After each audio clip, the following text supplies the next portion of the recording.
প্রিয় সালে আহমদ খসরু ভাই, কবি, রাজনীতিবিদ, সমাজসেবী। আসলে কবি হলে, লেখক হলে, রাজনীতিবিদ হলে, সমাজসেবী মনে হয় আলাদা করে আর বলতে হয় না।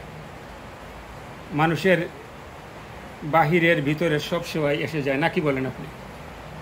আসলে কবি মন তো ধরেন একটা উদাসী বা বাউলদের মতো, বাউল কবি এরা সব একই চরিত্রের অধিকারী হয়, উদাস এবং সবসময় একটা কাল্পনিক জগতে থাকে। সেই কল্পনার জগৎটা তার মূলত ভবিষ্যতের দিকে একটা দিক নির্দেশনা।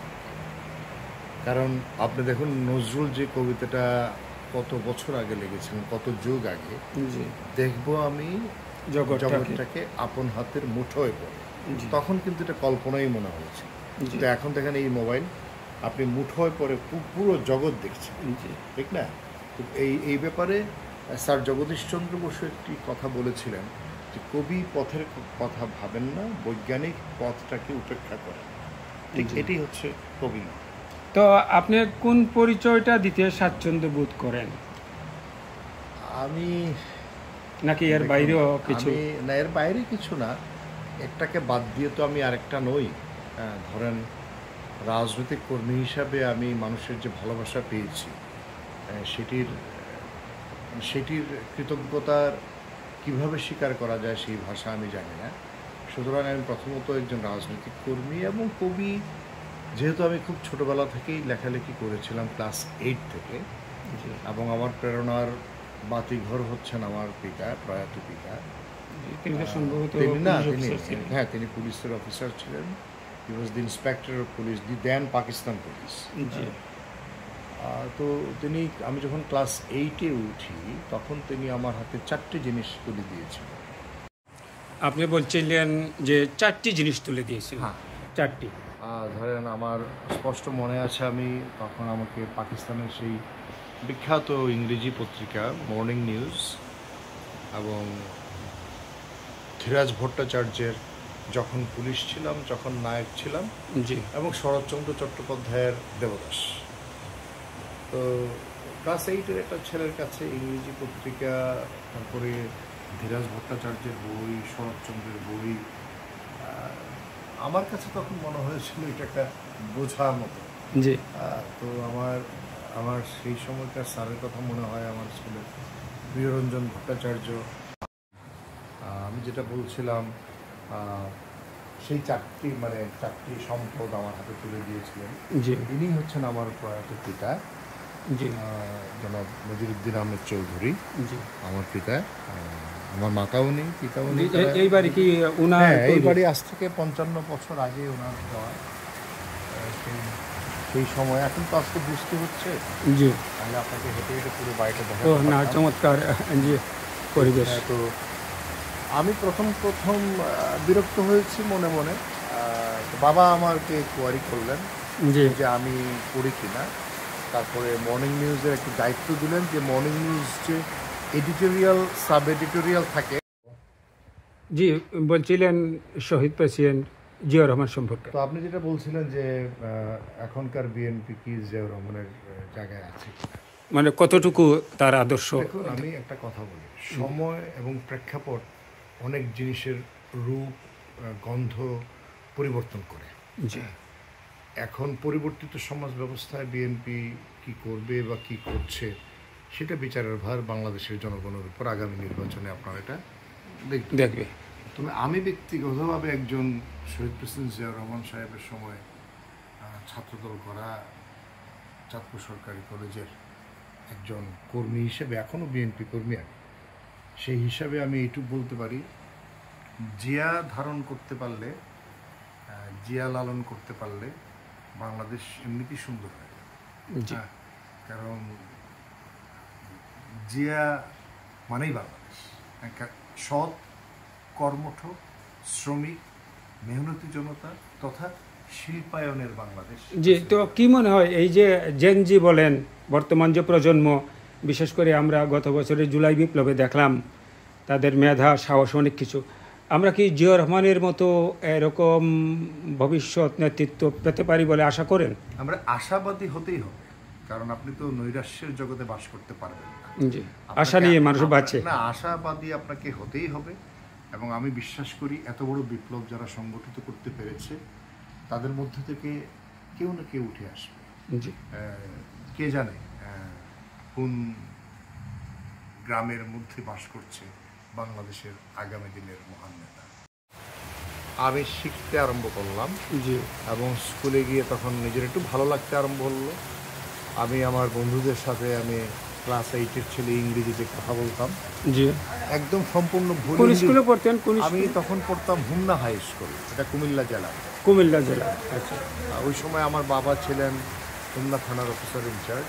জি, তো আমার মনে পড়ে আমার প্রধান শিক্ষক রমেশচন্দ্র ভট্টাচার্য স্যার, আমার শিক্ষক প্রিয়রঞ্জন ভট্টাচার্য স্যার, তারা খুব স্নেহ করতেন। জি, তাদের ধারণা ছিল আমি খুব ভালো ছাত্র, কিন্তু আসলে আমি ছাত্র কেমন ছিলাম জানি না। তবে আমি নন অ্যাচিভার, আমি জীবনে অ্যাচিভ করতে পারিনি অনেক কিছু। তো যাই হোক, তখন আমি ছেলেরা আমাকে, আমার বন্ধুবান্ধবরা আমাকে বাংরেজ বলতো।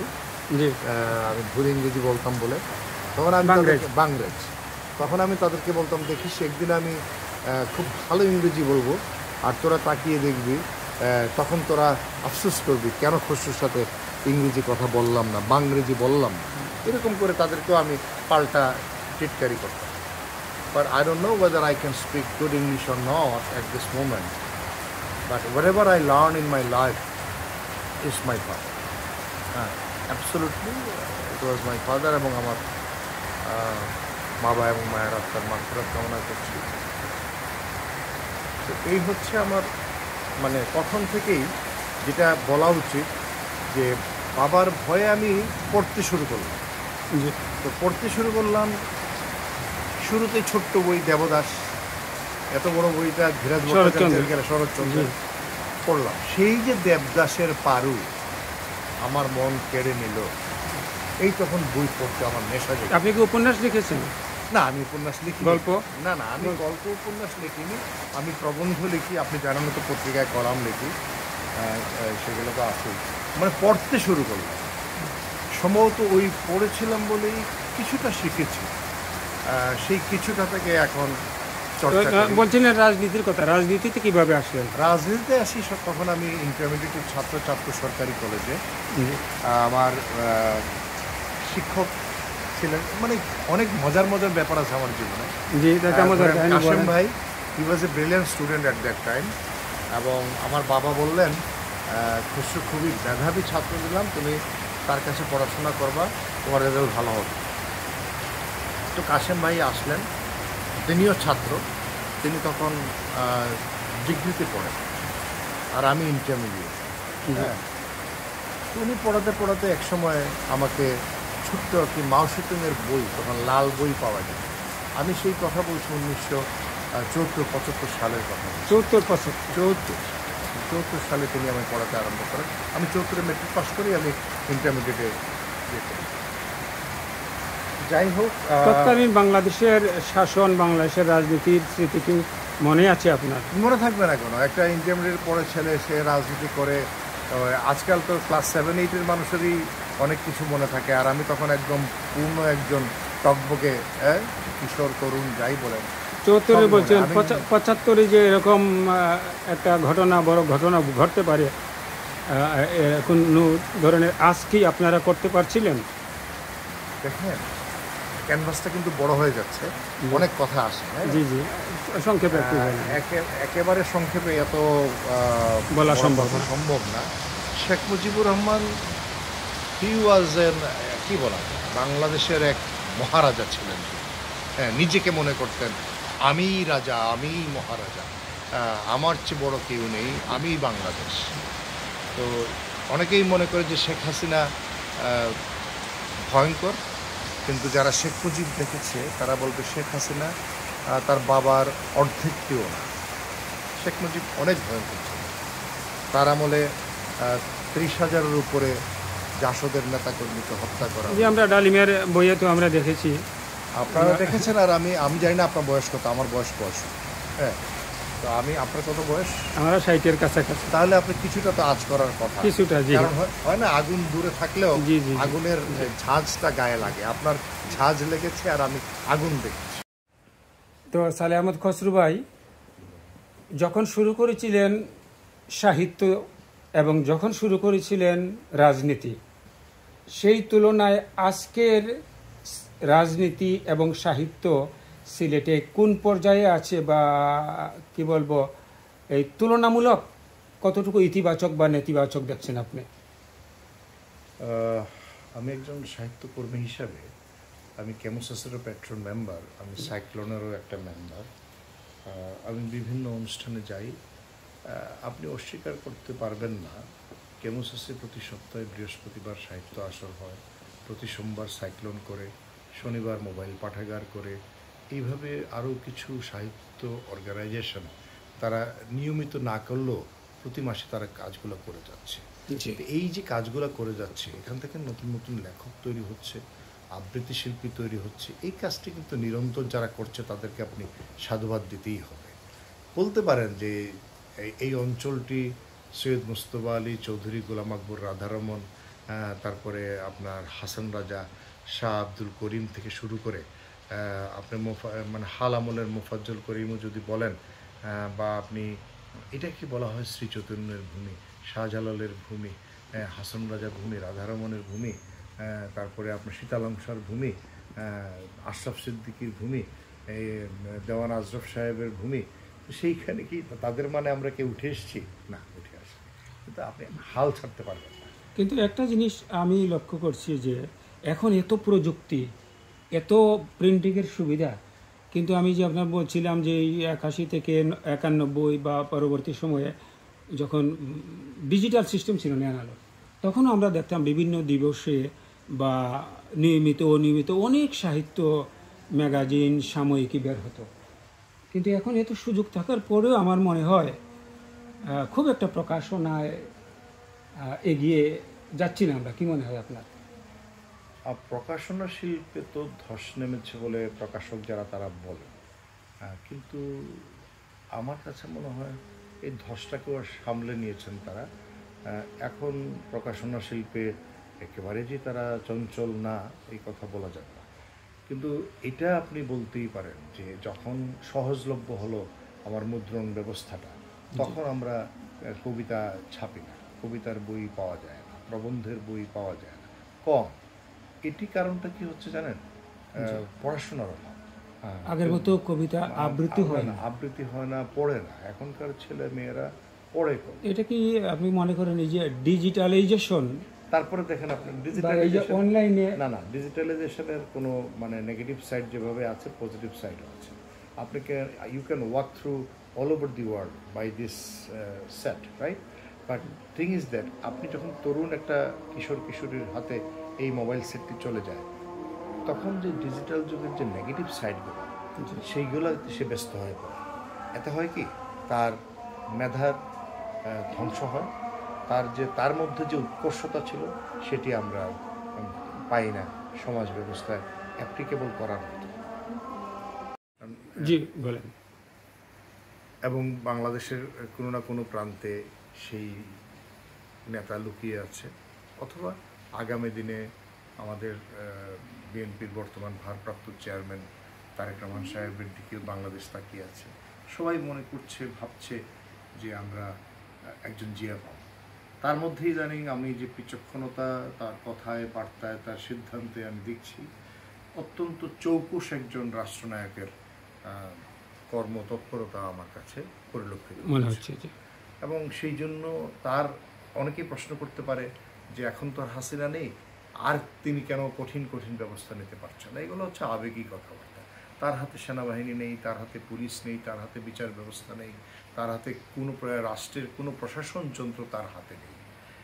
কিন্তু তারপরেও তিনি যার বিরুদ্ধেই অভিযোগ শুনছেন, তার বিরুদ্ধে তার দলীয় অবস্থান থেকে তিনি কঠিন সিদ্ধান্ত নিচ্ছেন, এবং তিনি বার্তাটি আমাদের কাছে পৌঁছে দিচ্ছেন এরকম যে এ দলে তিনি এরকম কোনো অপরাধীকে তিনি টানবেন না। তিনি স্পষ্ট বলেছেন, ভাই আপনাকে তো আমি টানতে পারবো না, হ্যাঁ, এই যে ভাই আপনাকে তো আমি টানতে পারবো না। তাহলে এই বার্তাটি সেই সব অপরাধীর কাছে পৌঁছে গেছে, আমি মনে করি বরঞ্চ সেই সকল অপরাধীরা এখন যে অপরাধ কর্মকাণ্ড কেউ কেউ কোথাও কোথাও হচ্ছে, তারা বুঝে নিয়েছে তারেক রহমানের বিএনপি যখন রাষ্ট্র ক্ষমতায় আসবে এরা তখন স্থান পাবে না, তাই তারা আখেরে গোছাচ্ছে। আমার কাছে এটাই মনে হয়। তো এই জন্য বর্তমান সরকার দায় এড়াতে পারে না। অনেকেই কথায় কথায় বিএনপিকে দায়ী করেন, কিন্তু আমি বারবারই একটা কথা বলি, রাষ্ট্রযন্ত্রর নিয়ন্ত্রণ বিএনপির কাছে না। রাষ্ট্রযন্ত্র থাকবে রামের কাছে, আর আপনি রহিমকে দায় দিবেন, এটা তো হতে পারে না। হ্যাঁ, তো সেই রকম একটা পরিস্থিতি থেকে বাংলাদেশ মুক্ত হোক, বাংলাদেশ সুন্দর হোক। আমি জানি না আমার জীবদ্দশায়, আমি 65-র তরুণ, আমি জীবদ্দশায় দেখে যেতে পারবো কিনা একটা সুন্দর সবুজ শস্য শ্যামলা সুফলা কিন্তু সুশাসন। হ্যাঁ, কিন্তু কবি তো বলছেন সুপ্রভাত বাংলাদেশ।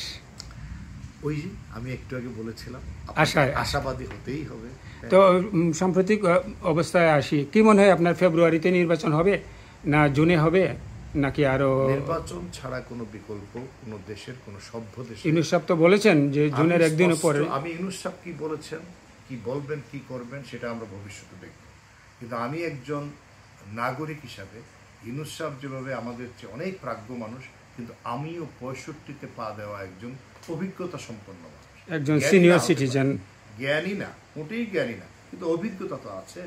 আমার অভিজ্ঞতা থেকে, আমার পড়াশোনা থেকে আমি যেটা বলি, কোনো সভ্য জাতির সরকার আপনি সেভাবেই আপনি তৈরি করতে হবে নির্বাচনের মধ্যে। আপনি যদি সভ্য হন, আপনি গণতন্ত্রে ফিরে আসতেই হবে। এখন গণতন্ত্র থাকলে হয় কি, আপনি যখন কোনো সরকারটা এসে যদি সে ভুল করে, অপরাধ করে, ওই নির্বাচনী প্রক্রিয়াটা যদি সুষ্ঠু থাকে, নিয়মতান্ত্রিক হয়, আপনি সরকার পাল্টে দেবেন, পাল্টে দেবার মালিক জনগণ। সুতরাং সেই ব্যবস্থার দিকে এগিয়ে যাচ্ছে বাংলাদেশ, এগিয়ে যাবে বাংলাদেশ। তাহলেই বাংলাদেশ একটা ডেমোক্রেটিক প্র্যাকটিস।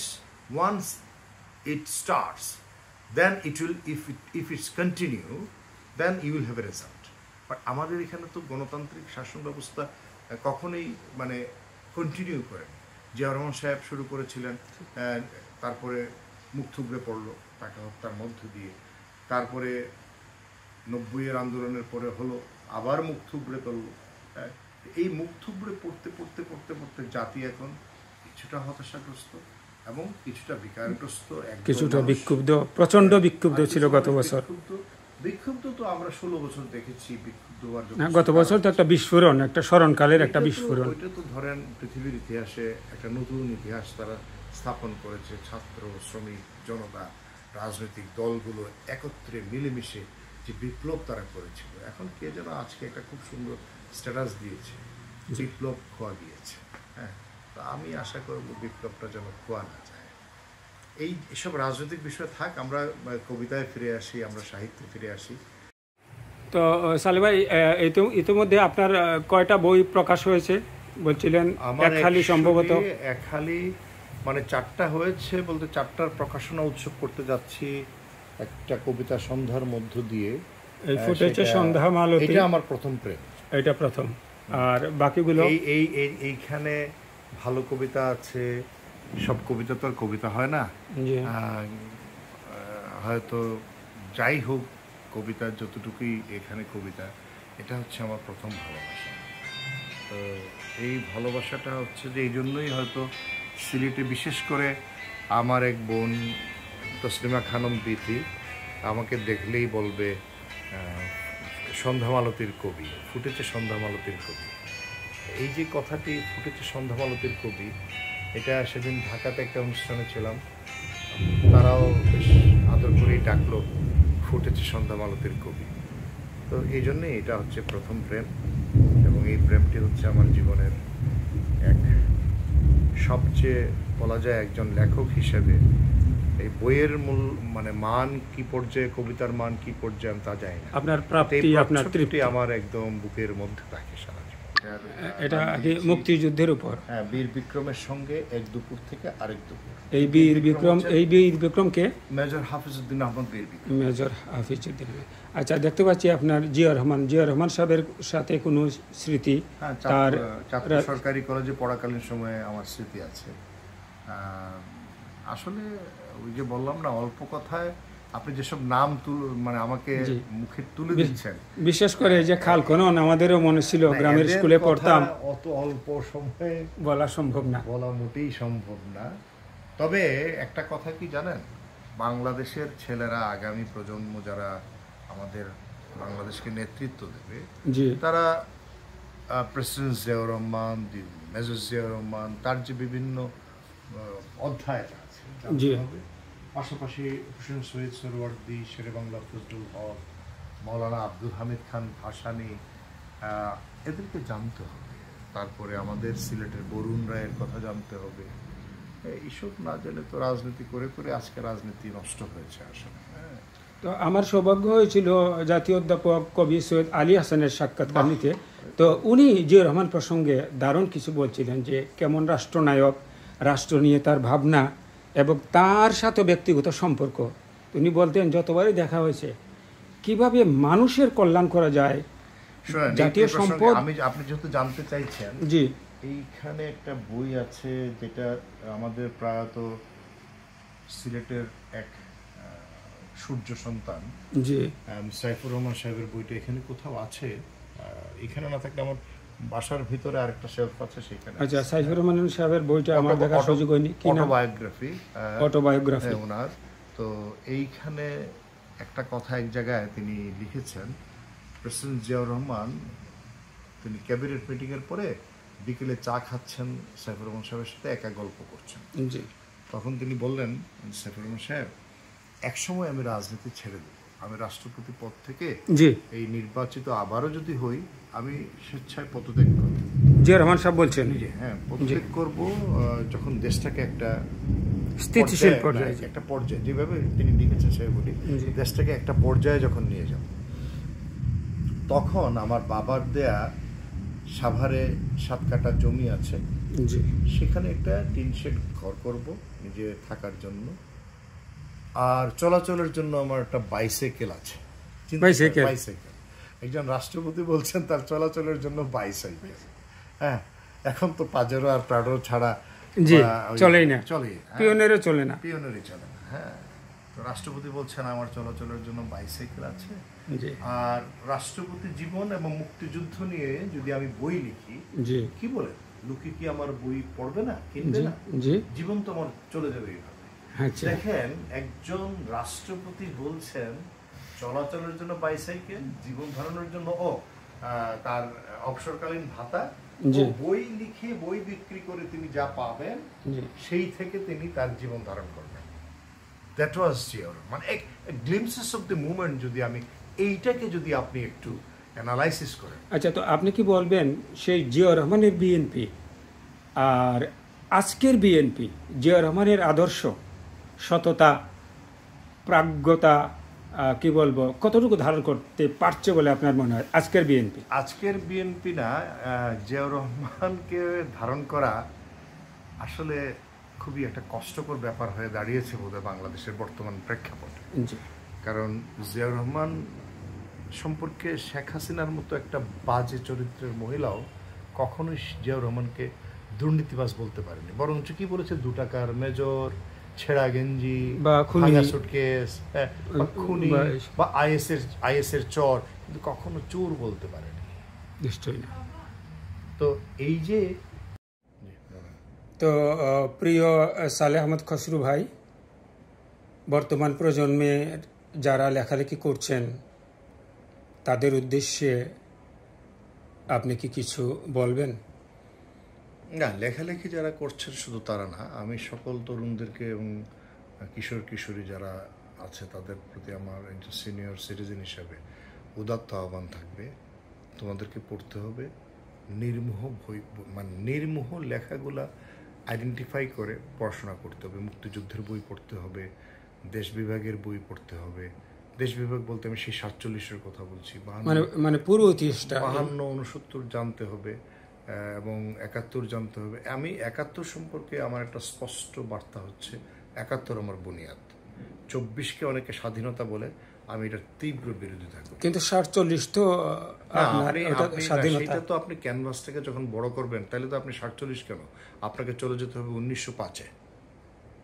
হ্যাঁ, বাংলাদেশের যদি পথ চলা, যদি আপনি বীজ রোপণের কথা বলেন, তাহলে তো 1905-এ, তাহলে 1905-এ গেলে তো আর কেউ থাকছেন না। শেষ পর্যন্ত মুক্তিযুদ্ধের ঘোষক হিসাবে থাকছেন আপনার জিয়াউর রহমান, আর বাকিরা তো কেউ থাকছেন না।